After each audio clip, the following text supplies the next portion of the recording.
नमस्कार दोस्तों, आपका एक बार फिर से स्वागत है हमारे चैनल आध्यात्मिक ज्ञान सुख में। आज हम आपको दुर्योधन के मरने से पहले श्री कृष्ण को 3 अंगुलियां दिखाए जाने की असली कारण और श्री कृष्ण ने क्यों दुर्योधन को बताया कौरवों की हार का असली कारण आइए जानते हैं। भीम ने दुर्योधन की जंघा उतार दी थी। वह खून से लथपथ होकर रणभूमि पर गिरा हुआ था। बस कुछ ही समय में दम तोड़ने ही वाला था, लेकिन भूमि पर गिरे हुए ही उसने श्री कृष्ण की ओर देखते हुए अपने हाथ की 3 अंगुलियों को बार बार उठाकर कुछ बताने का प्रयास किया। पीड़ा के कारण उसके मुंह से आवाज धीमी धीमी ही निकल रही थी। ऐसे में श्री कृष्ण उसके पास गए और कहने लगे कि क्या तुम कुछ कहना चाहते हो। तब उसने कहा कि उसने महाभारत के युद्ध के दौरान 3 गलतियां की हैं। इन्हीं गलतियों के कारण वह युद्ध नहीं जीत सका और उसका यह हाल हुआ है। यदि वह पहले ही इन गलतियों को पहचान लेता तो आज जीत का ताज उसके सिर होता। दुर्योधन ने बताई 3 गलतियां।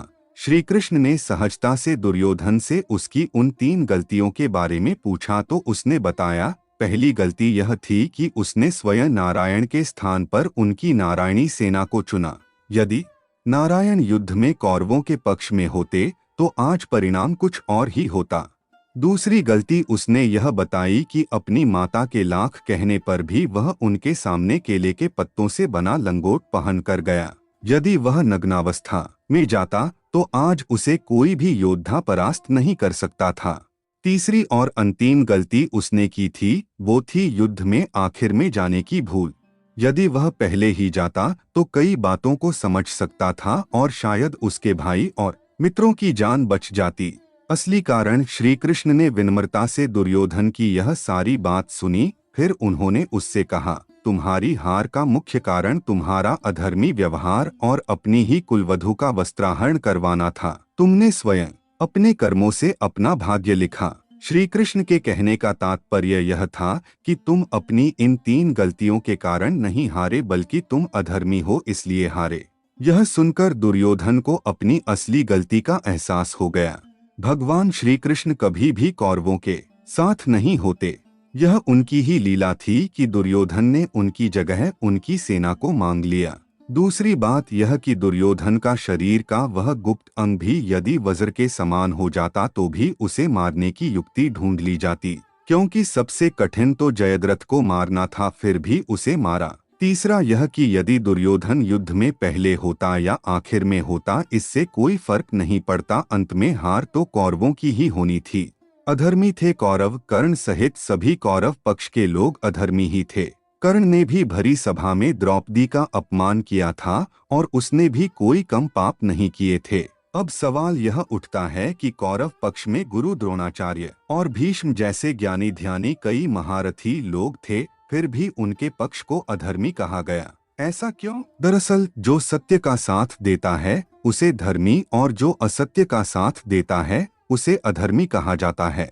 भीष्म निश्चित ही विद्वान थे, लेकिन उन्होंने धर्म का साथ न देकर वचनबद्ध होने के कारण सिर्फ सिंहासन का साथ दिया। भीष्म ने अम्बा, अंबिका और अंबालिका की भावनाओं को कुचलकर जो कार्य किया वह अमानवीय था। भरी सभा में जब द्रौपदी को निर्वस्त्र किया जा रहा था तो भीष्म चुप बैठे थे। भीष्म ने जानते बुझते हुए भी दुर्योधन और शकुनी के अनैतिक और छलपूर्ण खेल को चलने दिया। भीष्म ने ऐसे कई अपराध किए थे जो किसी भी तरह से धर्म द्वारा उचित नहीं थे। पांडु के जंगल चले जाने के बाद धृतराष्ट्र को सिंहासन मिला।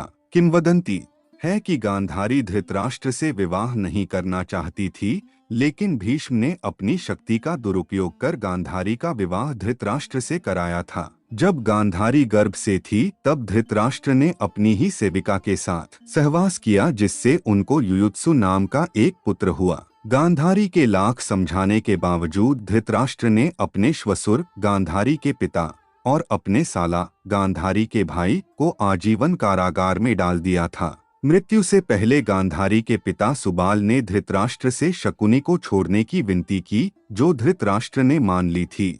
दुर्योधन एक अधर्मी सोच का व्यक्ति था। उसकी जिद, अहंकार और लालच ने लोगों को युद्ध की आग में झोंक दिया था, इसलिए दुर्योधन को महाभारत का खलनायक कहा जाता है। महाभारत की कथा में ऐसा प्रसंग भी आया है कि दुर्योधन ने कामपीड़ित होकर कुंवारी कन्याओं का अपहरण किया था। द्यूत क्रीड़ा में पांडवों के हार जाने पर जब दुर्योधन भरी सभा में द्रौपदी का अपमान कर रहा था, तब गांधारी ने भी इसका विरोध किया था। फिर भी दुर्योधन नहीं माना था। यह आचरण धर्म विरुद्ध ही तो था। जब दुर्योधन को लगा कि अब तो युद्ध होने वाला है, तो वह महाभारत युद्ध के अंतिम समय में अपनी माता के समक्ष नग्न खड़ा होने के लिए भी तैयार हो गया। महाभारत में दुर्योधन के अनाचार और अत्याचार के किस्से भरे पड़े हैं। पांडवों को बिना किसी अपराध के उसने ही तो जलाकर मारने की योजना को मंजूरी दी थी।